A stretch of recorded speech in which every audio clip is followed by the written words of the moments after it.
Silent വാലിയുടെ ഹൃദയഭാഗത്താണ് watch tower സ്ഥിതി ചെയ്യുന്നത്.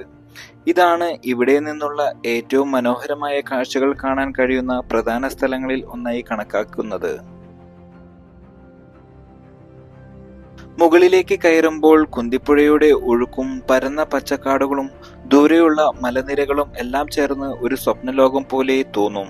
Watch tower പ്രധാനമായും വനസംരക്ഷണ ഉദ്യോഗസ്ഥർക്കും ഗൈഡുകൾക്കും വനപ്രദേശങ്ങൾ നിരീക്ഷിക്കുവാൻ ഉപയോഗിക്കുന്നതാണെങ്കിലും സന്ദർശകർക്ക് ഇതിന്റെ മുകളിൽ കയറി വിസ്മയകരമായ കാഴ്ച ആസ്വദിക്കാനുള്ള അവസരം ലഭിക്കുന്നു. സൈലന്റ് വാലി സന്ദർശിക്കുന്നവർക്ക് ഈ വാച്ച് ടവർ തീർച്ചയായും കാണേണ്ട ഒരു സ്ഥലം തന്നെയാണ്. ഇത് സൈലന്റ് വാലിയുടെ സൗന്ദര്യത്തെ മുഴുവൻ കാണാൻ പറ്റിയ മികച്ച വീക്ഷണ സ്ഥലം തന്നെയാണ്. മുകളിലേക്ക് കയറുമ്പോൾ കണ്ണ് നിറയ്ക്കുന്ന പച്ചപ്പും മലനിരകളുടെ സൗന്ദര്യവും താഴെ ഒഴുകുന്ന പുഴകളുടെയും കാറ്റിൽ അലിഞ്ഞു പോകുന്ന മേഘങ്ങളുടെയും കാഴ്ചയും ഇതെല്ലാം ചേർന്നതാണ് ഈ സ്ഥലം പ്രകൃതിയുടെ മായാജാലമാക്കുന്നത്. ഇവിടെ നിൽക്കുമ്പോൾ നമുക്ക് തോന്നും പ്രകൃതിയുടെ ഹൃദയത്തിൽ നാം നിൽക്കുന്നുവെന്നൊരു അനുഭൂതി. ഇത് ഫോട്ടോഗ്രാഫിക്കും യാത്രാസ്നേഹികൾക്കും പ്രകൃതി ആസ്വാദകർക്കും ഏറ്റവും അനുയോജ്യമായ സ്ഥലമാണ്.